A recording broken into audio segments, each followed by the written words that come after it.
are inspired to ask a first question, please feel free to do so. We will probably have other questions that will be coming in online, and I'll be reading those questions to Venerable Tenzin. If you would like to ask a question here in the room, please indicate, raise your hand or so on. Venerable Tenzin can call on you. And then Fabienne will have a magic microphone. And please do wait for the microphone so that the people in New Zealand can hear you. You will not hear, even though Venerable Tenzin has a microphone, we have a couple of microphones, you will not hear the sound being amplified in this room. It's really just to provide the signal to the people in New Zealand, Holland, and so on. And so we will begin.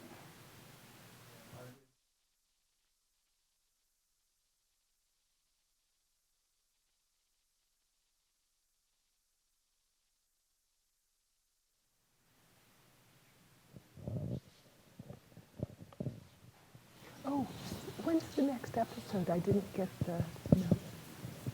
Okay.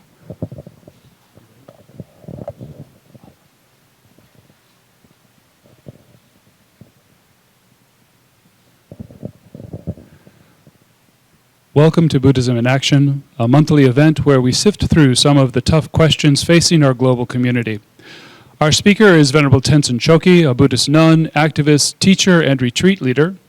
Venerable Tenzin is known for her love of bridging the worlds of Buddhist thought, current affairs, and recent research on positive psychology. And now, Venerable Tenzin. Great, thank you. And thank you all for joining us this month for our episode on the link between the emotion of awe and altruism. So a little bit of background, because that might seem like an interesting, unusual topic for people. Last year at Vajrapani Institute, where I teach, we've started having hopefully annual interfaith gatherings. And last year we had an interfaith gathering, and as part of the gathering, the theme was spiritual qualities that were in common between the different faith traditions.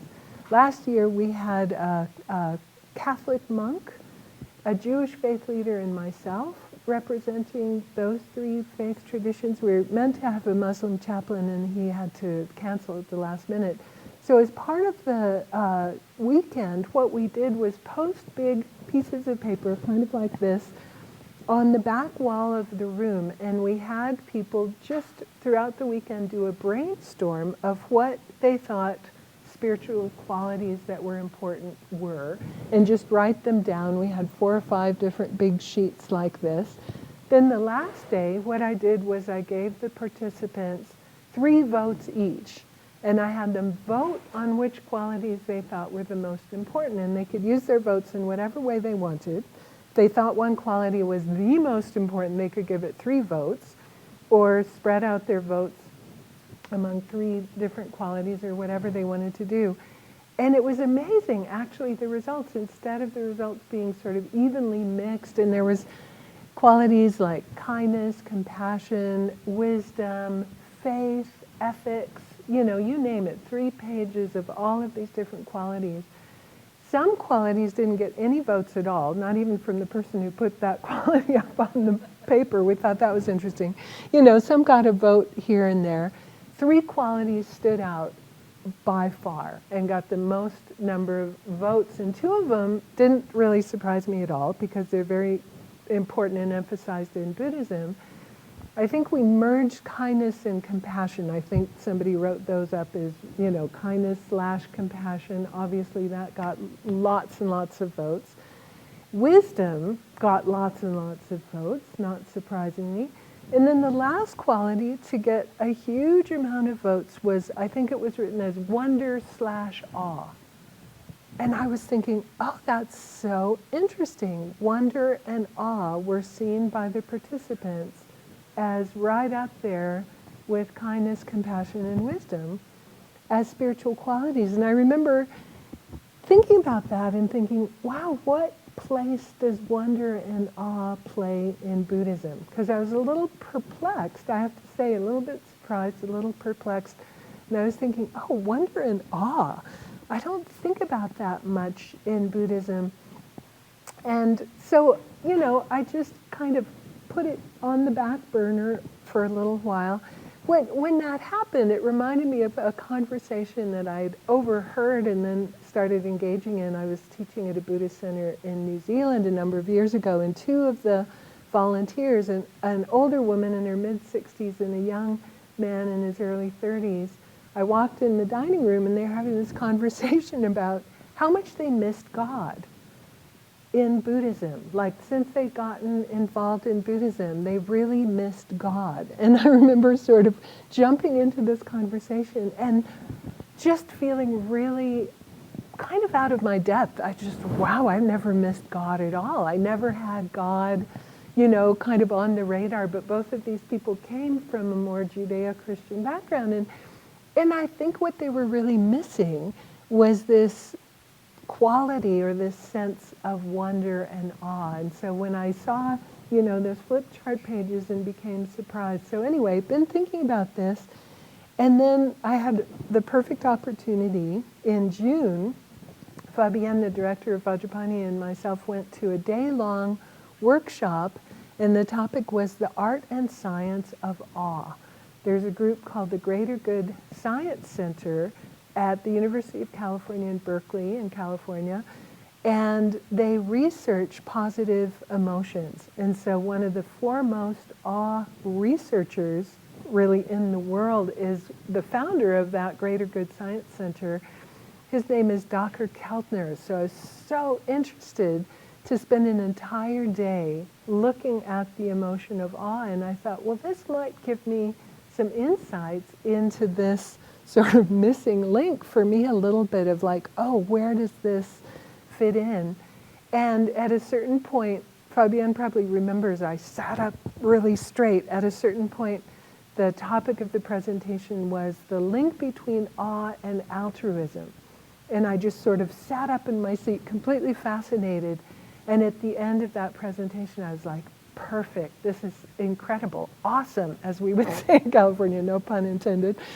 And so it sort of started me digging a little bit deeper about this link between awe and altruism. So what I'd like to do for our session today is talk a little bit about what awe is, a little bit of definitions, and then talk a little bit about what elicits the emotion of awe, and then what is the function of awe in terms of kind of human societies and human beings, right? Because it's definitely something that's found universally. And then what are some of the elicitors of awe? And then present a little bit of this research showing that there is this link between altruism and awe. And then kind of circle back to Buddhism and say, okay, what does that have to do with our Buddhist practice, and how can we maybe look at the emotion of wonder and awe a little bit more in our Buddhist practice? And then where do we go from here? If we feel that our lives are perhaps a little awe deprived, there's a bit of an epidemic of awe deprivation, what can we do about that? What are some of the things that we can do to get little, Dr. Keltner, the researcher, talks about awe breaks, kind of like mindfulness breaks. We can have little awe breaks in our life. And then what I wanted to show you, except we're having some technical difficulties, so we'll put links to 2 awe-inspiring videos. Instead of having a meditation, I thought it would be fun to experience awe. We were going to embed them and stream them, and we're not able to do that. But you'll have a link, those of you watching from afar, and then everybody in the room, we could maybe either crowd around one of the monitors, or we'll send you the link and you can do it at home. So that's kind of the plan for our session. A lot to cram into an hour.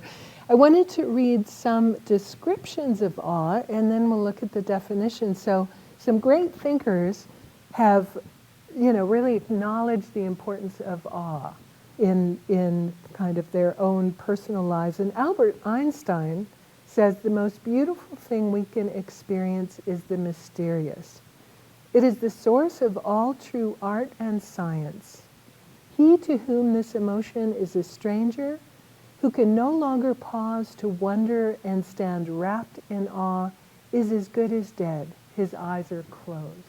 Okay, so Albert Einstein, we'll talk a little bit more about the connection also between awe and creativity. And then there's a wonderful description from a woman called Helena van Vliet, who's a sustainable architect, and I loved her description of awe. She says, goosebumps, heart racing, a slight chill running down our spine. The heart's eye has been touched. Awe is perhaps our most instantly transformative emotion, a kind of shock to the system, heightened awareness and total immersion in the experience of a standstill moment, stopped in our tracks, interrupted, intercepted, suspended, spellbound, dumbfounded. We're startled into recognition of something profound. We are in awe. We are in it. Chances are we'll never forget that moment. Chances are we'll never forget that place. So I love that, a real sort of evocative description of the experience of awe. And then the transcendentalist thinkers, foremost among them that we're probably all familiar with, Ralph Waldo Emerson and Henry David Thoreau of the 19th century, really felt that the deepest truths had to be known through intuition and not reason. It was sort of a bit of a counter-enlightenment kind of an idea. And then they said that experiences of awe in nature can most trigger this kind of intuition. So Ralph Waldo Emerson wrote this really seminal essay called Nature in 1836, which is really seen as kind of the founding of the transcendentalist movement. And he wrote, "Standing on the bare ground, my head bathed by the blithe air and uplifted into infinite space, all mean egotism vanishes. I become a transparent eyeball. I am nothing. I see all. The currents of the universal being circulate through me. I am part or particle of God." And then Charles Darwin wrote in his journal, "While standing in the midst of the grandeur of a Brazilian forest, it is not possible to give an adequate idea of the higher feelings of wonder, admiration, and devotion which fill and elevate the mind. I well remember my conviction that there is more in man than the breath of his body." So these are some nice kind of experiences of the emotion of awe. And then the definition. So awe is this feeling of being in the presence of something vast that really transcends your understanding of the world. In the dictionary definitions, an overwhelming feeling of reverence, admiration, fear, etc., produced by that which is grand, sublime, extremely powerful, or the like. So that's a definition of awe. And then examples are in awe of God, in awe of great political figures. There's an archaic definition, power to inspire fear or reverence. And then an obsolete definition, fear or dread. And so the root of the word awe really comes from a word that means something like fear or dread. And we'll look at that a little bit more, how there's some cultural differences to the experience of awe, and in some cultures it's accompanied by more of a feeling of fear or dread. And then the Oxford English Dictionary definition, dread mingled with veneration, reverential or respectful fear is one definition. Another is the attitude of a mind subdued to profound reverence in the presence of supreme authority, moral greatness, or sublimity, or mysterious sacredness. So those are some of the kind of experiences and definitions. And so very early in human history, awe was more reserved for feelings towards divine beings. And I think that was my connection in my mind of God, or when my friends were saying, "Oh, I really miss God." I think that's kind of what they were saying. They were really associating this idea of awe as, some sort of an experience of a divine being. However, later there was one Irish philosopher called Edmund Burke, and he kind of revolutionized our understanding of awe by saying that it's not just about contact with divine beings, but any emotion of expanded thought or greatness of mind, and it can be produced not just by religious rituals, or communion with God, but a variety of perceptual experiences. So he said it's not just about an interaction with the divine, but he mentioned things like hearing thunder, viewing art, hearing a symphony, seeing repetitive patterns of light and dark. And he wrote this whole philosophical treatise talking about sensory experiences that tend to kind of give rise to a feeling of awe. And so nowadays, when we think about awe, we think about a feeling of awe that we have in relation to the extraordinary, things like looking at the Grand Canyon or being around a famous rock star or the Dalai Lama or somebody like that, but also more mundane things. For example, I think we've all had the experience of being out maybe in the desert or camping somewhere and waking up in the middle of the night and you just see the Milky Way in a way that you've never seen it before and you're just completely awestruck. Or a meteor shower, or, Lynn goes out on these boats and sees these incredible marine mammals in her research and things like that, like she's always posting pictures on Facebook, and it's great. Literally awesome. You see these things that you've never seen before. So it can be even more mundane things. It doesn't have to be, the Dalai Lama and the Grand Canyon. It can be even some more of these ordinary experiences. So awe is elicited especially by things like nature and art, and individuals that kind of display great skill or great virtue. So there's two qualities of kind of awesome experiences that have been identified by the researchers, and one is perceived vastness. And this is something that overwhelms us and makes us feel small, right? So that's the effect of that.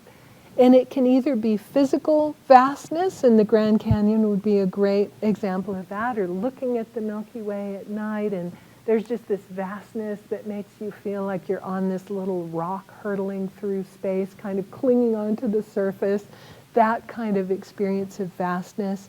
It can be acoustic.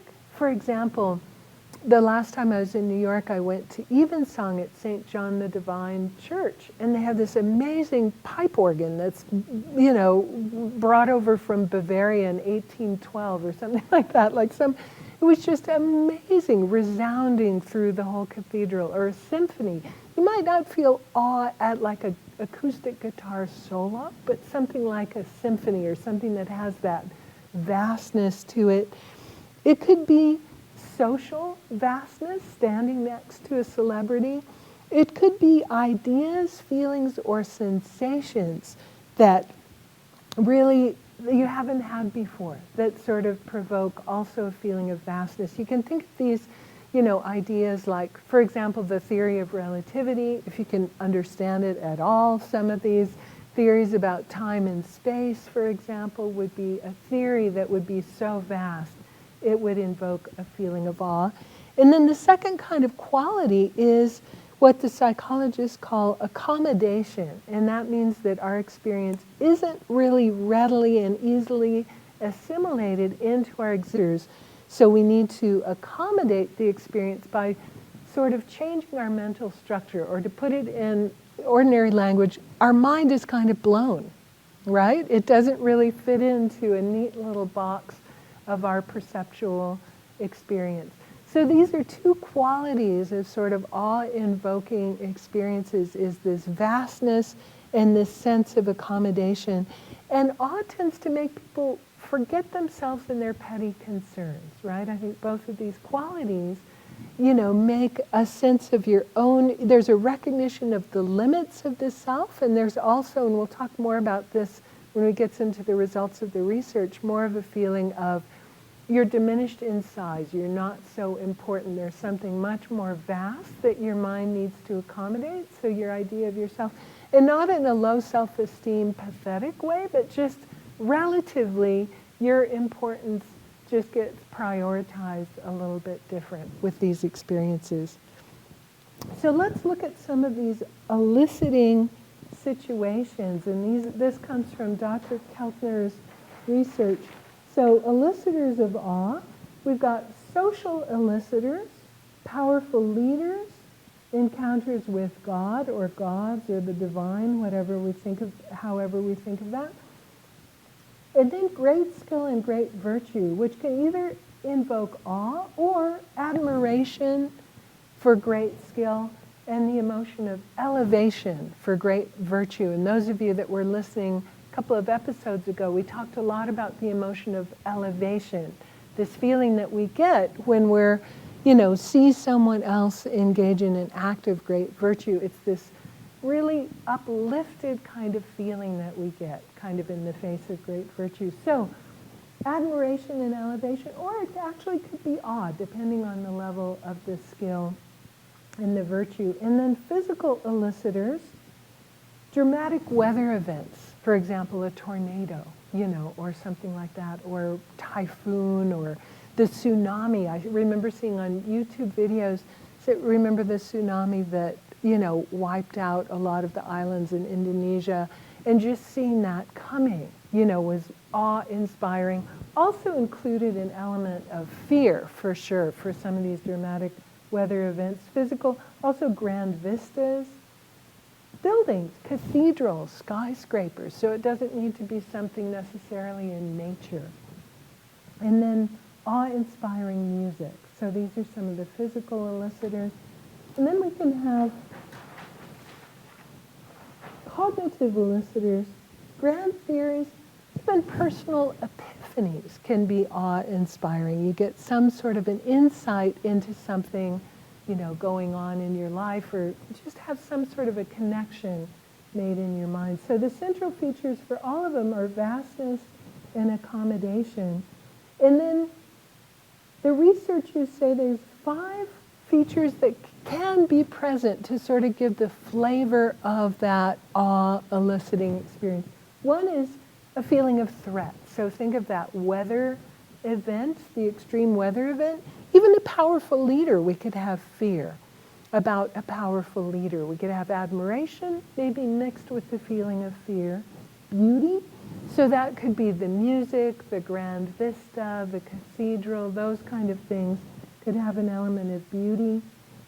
The ability and the virtue, and that would relate most to the, people who had great skill or the people that had great virtue. And then the supernatural. And one of the interesting reasons probably that awe used to be thought of as connected to God or gods was that in our past, and even now for traditional people, things like a weather event would be seen as having some agency behind it. We would just see it as a meteorological event, but in our distant past, and even for a lot of traditional cultures now, it would be seen as having some agency, because it feels when there's a really dramatic thunderstorm with a lot of lightning, somebody's mad at you. Some god up in the sky is mad at you. So I think a lot more in the past would have been seen as having a supernatural element than we might in 21st century modernity. We might not see that much as having a supernatural element, but a lot of the other ones we probably would have done in the past. So those are some of the elicitors of awe. And then some of the functions of awe, and this is really interesting, and this is where we kind of get into the link with altruism.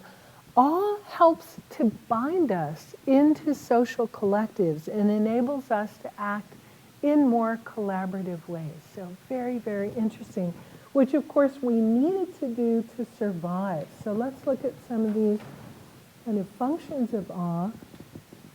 Sociologists and psychologists talk about human beings being ultra-social species. Not just social, but ultra-social, which means that we differentiate our jobs, and we even will sacrifice ourselves for the good of the collective.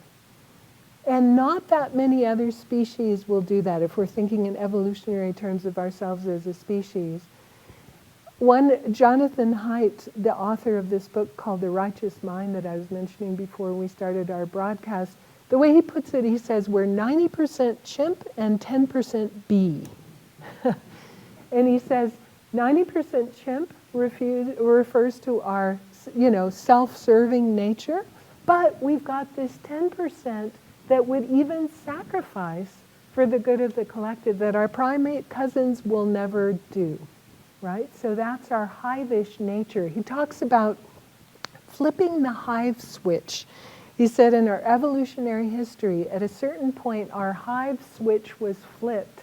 And he said, awe is one of the things that flips that switch and makes us act hivishly in the sense of binding us to the social collective, and will be willing to even sacrifice things that are necessary for our own welfare for others. We'll cooperate, we'll share resources. It gives us a reduction in kind of the attention to our own self and our own concerns, right? And that sort of relates to what we were talking about before. Our self and our own interests seem smaller in relation to the greater good or the collective good. So this is one of the kind of functions of awe. We'll subordinate our self-interest in the service of the collective. We'll have more humility, more of a sense of interconnection. So these are some of the effects, if you will, of awe. And the evolutionary psychologists say this is why awe was selected for, because it gave us this ability to, act in these ways. What some of the unifying forces, when we can think of the things that elicited awe, powerful leaders, mythological stories about our origins, chanting and dancing, and so forth. Jonathan Haidt makes a funny statement. He said, when the European colonial explorers started exploring the globe, he said, everywhere they went, there were people chanting and dancing around a bonfire. That was like universal. And it's a way for people in any collective to bond, having shared rituals that sort of transcend this idea of the small self. So this was part of the function of awe. And some of the researchers say that these emotions like awe, compassion, and gratitude, Dr. Keltner mentions that he used to think about them as being sort of higher level emotions that only kicked in after all of your basic needs were met. If you think about like Maslow's hierarchy of needs, all your needs are met, you're doing really good, then you kind of have the luxury of feeling things like compassion, gratitude, and awe. And he says in his research it's shown much more fundamental than that. Very, very fundamental to just what it means to be a human being.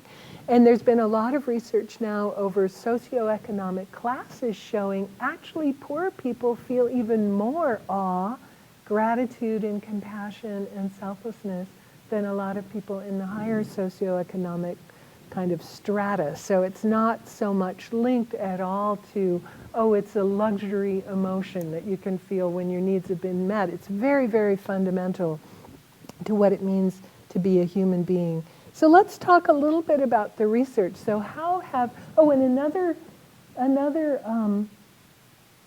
kind of function of awe is it really stimulates wonder, curiosity, and creativity. And there's some studies that show that too. So we'll talk about some of the studies.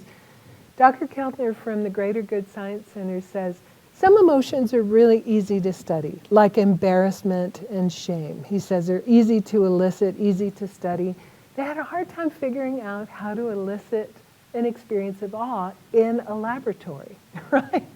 Like without, taking a road trip to the Grand Canyon. How do you do it in a lab? So they, played around with different ideas. They were on the Berkeley campus, so they had a couple of things that they could try. One thing that they did, apparently in the Museum of Paleontology, there's a replica of a T-Rex skeleton, which is massive. I think it would be about, probably as tall as this room. And so what they did, very simple, they took two groups of students in. They didn't say anything about the skeleton. They just used that room that the T-Rex kind of replica was in as their laboratory. And so they had half the students facing the skeleton as they were filling out a questionnaire. And they had 20 items that they had to start the sentence, I am, and fill in the blank. And then half the students they had sitting 180 degrees, same exact room, but facing away from the T-Rex. And they said all the students that filled in the I am while they were facing the replica, all were much more likely to define their identity in some kind of collectivist terms, like saying, I'm a member of a culture, a species, a university, to identify a moral cause, rather than just an individual trait or quality. So they identified themselves much more collectively than the ones that were facing down a bare hallway. There was another one, I love this one. On the campus, in fact, Fabienne and I went to look at it after the talk because they mentioned it in the talk. There's a eucalyptus grove that's the tallest eucalyptus grove in North America. So it's not kind of like our sequoias and redwoods, but it's still pretty awesome. So they did a study where they, again, oriented the students so that they looked at the eucalyptus grove for 1 minute, 60 seconds, and then the researcher who was, the Confederate, had a clipboard and a handful of pens, and they were, supposedly asking them some questions on a questionnaire. But what the study really was, the Confederate dropped the handful of pens, and then they counted how many pens did the person help pick up. When the people had been looking at the eucalyptus grove for just 1 minute, picked up significantly more pens than the ones that were oriented to look at a classroom building behind the eucalyptus grove. So amazing, 1 minute, 60 seconds of awe made them kinder and more helpful. And they were kind of blown away by that. They were much more inclined to help someone in need. They were much less entitled and self-important than the other participants. So they found from some of these studies that awe really led people to cooperate, share resources, sacrifice for others, and it brought forth a much more modest, less narcissistic kind of sense of self. Another study they did was sort of retrospective. They asked 1,500 individuals all across the United States to fill in a questionnaire, and among other questions on the questionnaire they asked, how many experiences of awe and wonder did they tend to have in their lives, right? And then they set them up with a game on the computer that they could share with someone that they'd never met, a certain amount of lottery tickets. So they gave the participants lottery tickets that they were able to share with a stranger through an electronic game. They found that the people that said that they had so many more experiences of awe and wonder in their lives shared 40% more lottery tickets than the people who had scored low on the awe and wonder indices. So all of that's completely amazing. Another study that I loved, they took people to two sort of tourist attractions in California, Yosemite and Fisherman's Wharf. And then they had people draw self-portraits at the tourist attraction. So there's some at the end of Fisherman's Wharf, there's some sort of a long kind of pole with an emblem, and then there's the wharf and the water and the... So they showed some of the example pictures that people would draw a picture of themselves, taking up most of the page with just some water and some wharf and this sort of symbol. Then they had the people draw pictures of themselves at Yosemite, and they were about this big, at the very bottom of this page, filled with these huge mountains. So it really showed even their self-concept, doing a self-portrait in, this vast landscape versus just sort of an ordinary tourist attraction. So as a result of some of these studies, one of the researchers named Paul Piff gave a press release about this research when it was very new. And I just wanted to read a quote because he really summarizes. He says, "Our investigation indicates that awe, although often fleeting and hard to describe, serves a vital social function. By diminishing the emphasis on the individual self, awe may encourage people to forego strict self-interest to improve the welfare of others.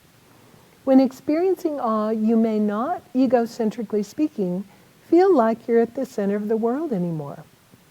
By shifting attention towards larger entities and diminishing the emphasis on the individual self, we reason that awe would trigger tendencies to engage in pro-social behaviors that may be costly for you, but that benefit and help others. Across all these different elicitors of awe, we found the same sorts of effects. People felt smaller, less self-important, and behaved in a more pro-social fashion. Might awe cause people to become more invested in the greater good, giving more to charity, volunteering to help others, or doing more to lessen their impact on the environment? Our research would suggest that the answer is yes. And then another researcher, Jesse Graham, said, awe is part of a set of self-transcendent emotions, along with compassion, admiration, elevation, and gratitude. Awe may thus be an adaptive part of our fundamentally social nature. Our capacity for awe and wonder lets us lose ourselves for a time in something larger, whether that something be nature, the collective, or the divine. So that's some of the research about awe. And I wanted to talk a little bit about the connection to Buddhism, and then kind of what can we do to kind of flavor our life with more awe. But I thought I'd just pause now and see if there's any comments or questions from the audience or any experiences in terms of kind of what's been said so far.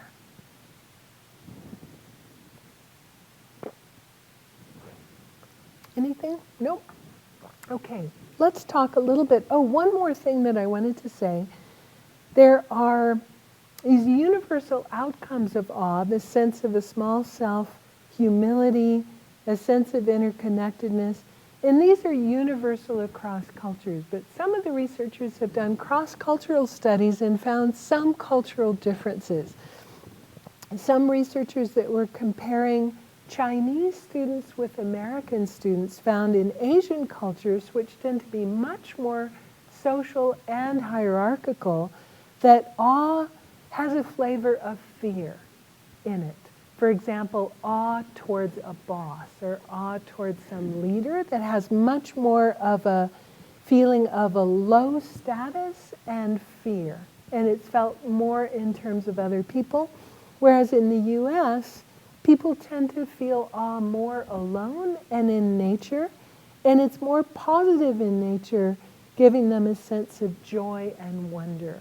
So that was one cultural difference. They also, to kind of check this, they showed the same awe-inspiring video to the Chinese students and the American students, exact same thing. And the American students reported much more feelings of happiness and joy watching this awe-inspiring video, and the Chinese students reported much more of a feeling of fear.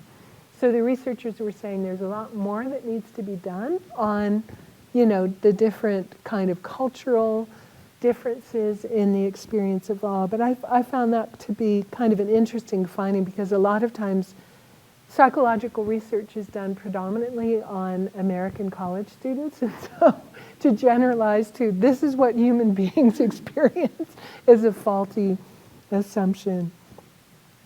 So going back to Buddhism and sort of the question that got me started thinking about this whole idea, when I think about awe and Buddhism and the connection, for so many of us, I think we're very familiar with the emphasis in Buddhism, and I think maybe especially in the Tibetan tradition, especially on compassion, altruism, kindness, and so forth. These practices are very, very emphasized in the Buddhist tradition in general, and I think the Tibetan tradition especially. And we usually try and elicit these kind of qualities like kindness and compassion and altruistic intention through our meditation practice. But in thinking about this altruism connection, I looked at some of the elicitors, and I'm just kind of throwing it out there, and you all might have some interesting thoughts too. In terms of powerful leaders, especially in the Tibetan tradition, we emphasize the relationship with the spiritual teacher. And these great leaders like for example, His Holiness the Dalai Lama. Very awe-inspiring relationship that we have with these teachers. So it made me wonder, how much does that relationship, which is so emphasized, give us an experience of awe that actually will lead to these experiences of altruism, compassion, and kindness really, really motivate. I think also because of that experience of elevation and admiration. So really in terms of our spiritual teachers, these three of the social elicitors, I kind of thought, even in terms of physical elicitors, when I was looking at this list, I was thinking about, there's often an instruction given that if you're going into long meditation retreat, to be in a place that has really vast views, that it's very good for your mind when you're doing a lot of meditation to have a very expansive kind of view. And so I wonder how much that, might actually even be related to this whole idea of awe. And then, of course, certainly in terms of cognitive elicitors, grand theories.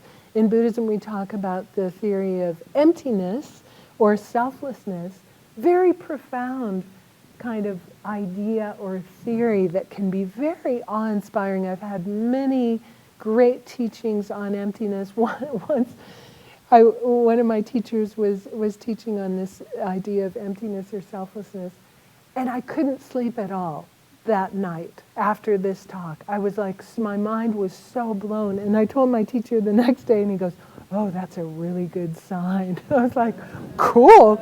But I was so, I was just buzzing after this talk, and it was just a cognitive elicitor of awe. And then, of course, another grand theory in Tibetan Buddhism, we talk a lot about this idea of bodhicitta, that will actually become fully enlightened for the benefit of all beings without exception.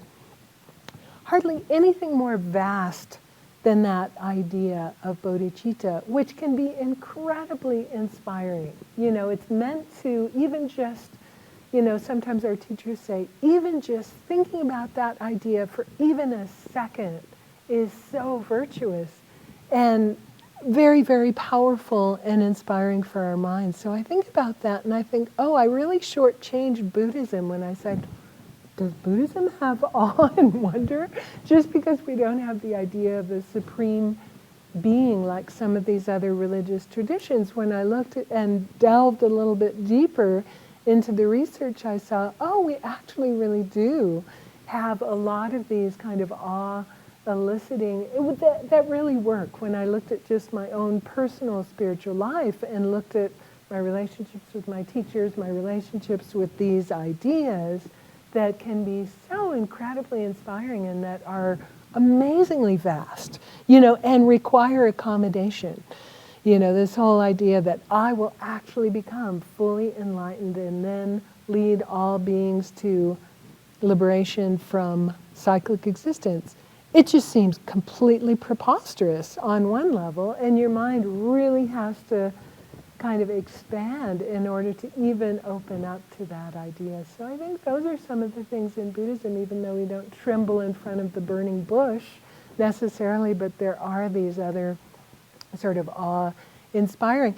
And then it makes me wonder, how much can we use experiences if we flavor our lives with some of these other awe-inducing experiences as sort of a psychological and spiritual shortcut to altruism and greater kindness. Why not? Watch awe-inspiring videos on YouTube and you'll pick up more pens that somebody drops. That's awesome, So we can kind of use this, and we'll talk about that now because there's a real, a lot of psychologists say that our culture is becoming more awe-deprived as we spend less time in nature, as we spend less time with other people, because we've seen that interactions with others and interactions in nature are really two of the things that are the most, kind of big elicitors of awe. So as we're spending more time kind of staring at our luminous rectangles, in our head and our devices, are we really depriving ourselves of these awe-inducing experiences? Attendance at art events, Attendance at museums is really going down. In schools, they're cutting out art and music programs. You know, it just seems like across the board. And also research is showing an increase. Some sociologists call the last 40 or 50 years an increase in narcissism, that some call the narcissism epidemic, and say that people are getting much more narcissistic, more materialistic, more entitled, more disconnected from others and the world around them. So, you know, what can we do about this narcissism epidemic? And I think part of it is really looking at how can we foster more connection to others, more kindness, more pro-sociality. So it would make sense, as again, as a shortcut to this, to foster more experiences of awe. And even small steps can make a big difference. The Greater Good Science Center recommends 4 kind of steps that we can take to deal with our awe deficit. And all of these have been studied and shown to be, you know, very beneficial. And one is write about a personal experience of awe. So just journal about some awe-inducing experience that you've had. And studies have shown that people who do that are actually happier than people who write about a happy experience. So when they're instructed to specifically write about an experience of awe, it gives them more of a long-lasting good feeling than when they're instructed to write about a happy experience. Take an awe walk. And again, this doesn't need to be in, you know, the Sequoias, Yosemite, or the Grand Canyon. In fact, one of the teachers who presented at this day-long workshop that we did, she was going to take her kids, her school children, to, I think it was the Bronx Botanical Garden, which really is amazing. I've been there. It's incredible. And somehow the school bus, they couldn't get it that day. So she took the kids to a neighborhood park and just had them lie in the grass and then turn over and like look at the grass and touch the bark of a tree and just, you know, very ordinary place. And she found that it was an amazing experience for these school children that didn't really have much contact with nature at all. So it doesn't need to be, it can just be noticing differently. In fact, I remember Lynn, I always tell this example, about 10 years ago, we were talking not about awe at all, but about mindfulness and being in the present moment. And I remember Lynn said she was walking down her front walk, rushing to go to work, thinking about a million different things, her mind just whirling, and she just saw like dewdrops on a spider web in the bushes next to her sidewalk, and she just stopped, you know, in her tracks. All of her attention was just brought to the present moment. And it was just this beautiful, you know, all of the dewdrops were like prisms on the spider web. So there's things like that all the time that we're just missing because we're just focused on the next thing. We're just rushing through. So it can be something as simple as that. Watch an awe-inducing video, and those are the last 2 things that we're going to be doing today in lieu of the meditation. And then read awe-inspiring stories. You know, adventure stories, travel stories can be very awe-inspiring. So these are some of the things we can do. And really modest steps can have a major impact on our well-being. Dr. Keltner really mentions taking awe breaks throughout the day, just like mindfulness breaks. People sometimes will set a chime on their computer or ring a bell for a mindfulness break. Maybe we should make the chime signal an awe break and watch a little awe-inspiring video on YouTube when the chime goes off. So these are some of the things that we can do. And I wanted to close with a quote by this architect, Helena van Vliet. She says, "So let's challenge ourselves to expand beyond the mundane, to flourish beyond the merely efficient, beyond the merely rational, beyond the merely explicit, not into the flamboyant or the frivolous, but into the realm of the mysterious, the realm of the sublime, into the ambiguous, and above all, into the beautiful. Let's give ourselves permission to be in awe." So on the screen, there are 2 links. Are they up? For 2 videos. And so what I'd like you all to do at home, and I'm sorry we couldn't embed them, is just take a look at these 2 videos. And it's an example of this one, how it might just really shift our perspective in that moment. So thank you very much. We'll let you finish with that and see you next month for our next episode. Thank you to everyone for participating in Buddhism in Action. We hope it has brought you some fresh perspectives and clarity. Our next broadcast will be 7 p.m. Pacific Standard Time on Wednesday, October 19th. We'll be in touch closer to the date by email with more information. In the meantime, Buddhism in Action takes place every 3rd Wednesday of the month from 7 to 8 p.m. Pacific Standard Time. If you found tonight's episode helpful, please spread the word. Also, we welcome your suggestions for future episode